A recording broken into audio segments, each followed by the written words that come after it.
I'm live. Could you? Okay. Hey, people. Big up on herself. Lady J here. Live on London Hot Radio. Isway, big up yourself. DJ Sin, big up yourself out there in Malta. Guys, just letting you know, we will have no Jerry P today. He is under the weather. But yet he will be back next week. Also, big up Al Mac. He should be back soon as well. We will keep you posted. Anyway, guys, I hope you've had a great week. It's been a very busy week for me, and I know the coming weeks it's going to get even more busier as the year 11s have left, and they're just in the process now of doing their exams. So, yeah, it is so busy, I tell ya. But, just got to keep moving because we've got I think about 5 more weeks or so, 4 weeks or something like that before we come to the end of term. So I'm looking forward to that. But yeah, it seems a long, long, long way away. But yeah, guys, I hope you're having a great Sunday and you've had a great weekend so far. Okay, I'm going to fill you in with the latest, giving you some updates on the latest news. So we have here, this was on the 4th of June 2025, by Louise Perry, BBC News, Buckinghamshire. Now, Thames Valley Police. So Chelsea Kent worked with 2 men to smuggle drugs into 3 jails. So a prison officer who continued to smuggle drugs into a jail even after she'd been previously arrested, is now behind bars herself. Chelsea Kemp, 32, was sentenced at Ashbury Crown Court to 8.5 years in prison. Kemp from Torra Close, Bletchley, had worked with 2 men to smuggle drugs into HM Spring Hill, HMP Wood Hill and HMP Earlstoke. She pleaded guilty to misconduct in a public office and conspiracy to convey a prohibited article into prison. Hayden Flaville, 27, and Omar Windross, 26, also pleaded guilty to conspiring to smuggle drugs into prison. The Regional Organised Crime Unit, that's ROCU, said the crimes were carried out between September 2018 and June 2022. Now, Kemp, a prison officer at HMP Aylesbury, worked with inmate Windross to arrange the delivery of drugs and other prohibited contraband into the HMP Woodhill. Sorry about that, guys. So despite being arrested in July 2021, Kemp denied the offences and was released and carried out offences another year. Sorry, guys, just getting some news in there. Yeah. So this is as well as targeting prisoners in Buckinghamshire. The group smuggled drugs into HMP Earlstoke in Wiltshire. Kemp also instructed Flavell to carry out throws over at Buckinghamshire Prison, Woodhill and Spring Hill, as well as HMP Earlstoke in Wiltshire. The RCOU said she would drive. The ROCU said she would drive Flavell to those locations. Kemp received substantial payments from people with links to prison, with one person paying £11,000. All 3 pleaded guilty in February this year.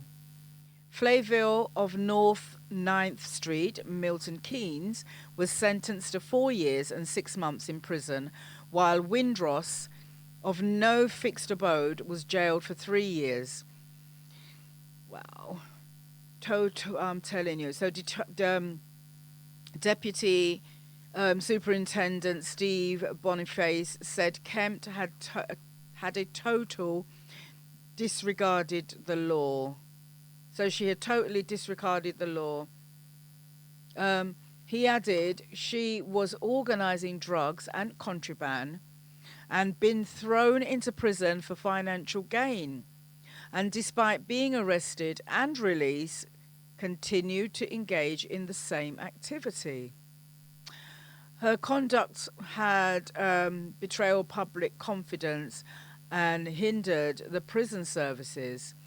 So efforts to rehabilitate offenders, all while she was employed as a serving prison officer.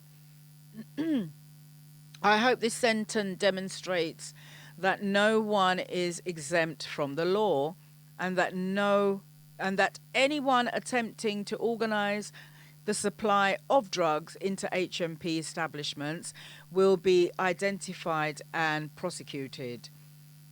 So, boy. Yeah, so that's a prison officer who smuggled drugs into. Sorry, guys, I've got messages coming up here. Delroy, big up yourself. Delroy Carbon, big up yourself. So, so that's Chelsea Kempt, who worked with the two men to struggle drugs into 3 different jails. And this was Lucy Perry, BBC News, Buckinghamshire. Wow, that's a tough one. And you know what it is? I think some people just don't learn, do they? We have some more BBC News here. Thousands of criminal cases collapsing due to missing or lost police evidence.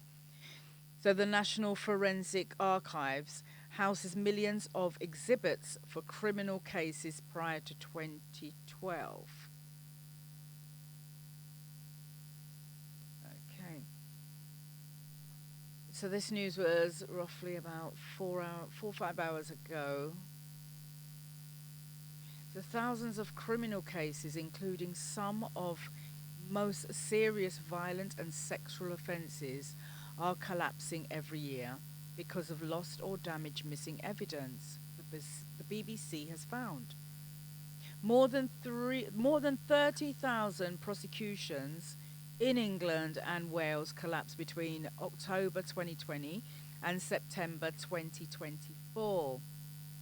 Data from Crown Prosecutions Service (CPS) reveals they include 70 homicides and more than 550 sexual offences.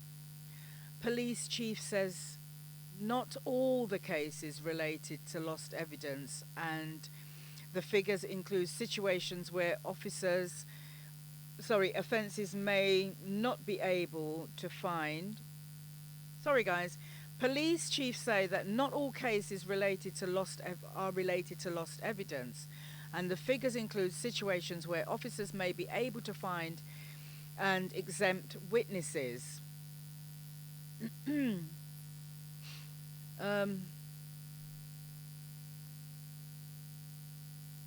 Okay. Or so they can find and exempt witnesses and get a medical statement. However, it follows a series of damaging reports about how police forces are how they're storing evidence, basically. I think it's the way it's stored, why it's gone missing. So a Home Office spokesman said, "We always expect forces to ahead of the National Police Chiefs Council, NPCC, guidance on storage and remittance of evidence." So a leading criminologist says the increase was a largely reoccurring issue. So brought about by cuts to police forces throughout 2010s, round about that time. They're basically saying that there was a lot of cuts, so obviously not many officers going in and causing files to be misplaced and lost. So an ex-police officer told the BBC it was uprising, and the amount of evidence they deal with in the police force build cases around defendants they hand they have a file which is the CPS, but when the CPS cannot proceed to trial because police do not have the necessary evidence needed to secure a conviction, so they record it in data as E72. So the BBC, alongside the University of Leicester, managed to attain Freedom and Information (FOI) requests showing a number of E72s recorded between 2020 and 2024 at police forces in England and Wales. They can include physical evidence, including forensic evidence being lost, damaged, or contaminated during storage. Digital evidence such as victims' interviews, footage of body cams, footage being lost. Body cam footage. A lot of body cam footage has been lost, and as we know, it's really vital to have a body cam footage because it can bring convictions. So witness statements and pathology reports not being made available by police. So key evidence not gathered from the crime scene. The figures obtained by BBC do not break down why the cases have collapsed. So this was also produced on the BBC News. So, however, the data does not suggest the number of cases recorded as a E72 are increasing, with a high proportion of prosecutions failing to result in convictions because of the loss or missing evidence each year. So, in 2020, a total of 7,484 prosecutions collapsed because of lost, missing, or damaged evidence. In 2024, they had risen by 9% to 8,180. Wow. So it can really affect someone's mental state. So we have Clara, 19, who she had to wait nearly 10 years for the people who sexually abused her to see justice after Lancashire police lost critical interviewing recordings. So when Kira was, Kira, I should have said.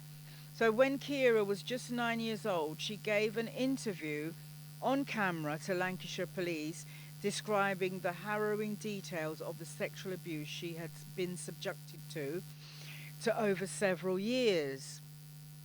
But a few months later, she says police officers told her mother they had lost her records. They'd also lost the recording. It was really hard because she says, it was really hard because I sat there for hours and hours telling people what had just happened to me, and for that to be lost, I just thought, like, what's the point of doing it again, says Kira, who is now 19.